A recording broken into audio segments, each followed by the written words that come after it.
ඉතාමත් රසවත් ආකාරයට මුං ඇට කැවුම් ටිකක් තමා මේ හදන්නේ. හාල් ටිකක් පෙඟෙන්න දාලා අපි ඒක කොටලා සිහින්ව හලලා පිටි ටික හදාගෙන ඊළඟට මුං ඇට ටික හොදලා කබලේ බැදලා සිහින් කෑලි හිටින විදිහට අපි ඒක වෙන්න කරගන්නවා. චාච්චියක් ලිපේ තියලා කිතුල් පැණි ටිකක් හම්බුණා.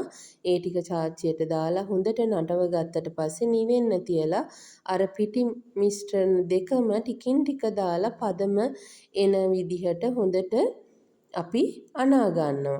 ඒ අනා ගන්න අතර කරඳු මුංගු ඇට 4ක් විතර අපි කොටලා දාගන්න. ලුණු සුවල්පයකුත් දාගෙන ඊළඟට අපි බැටර් එක හදා ගන්නවා. ඒකටත් මම පාවිච්චි කරේ හාල් පිටි, පොල් කිරි, ලුණුයි කහයි සුවල්පයක්.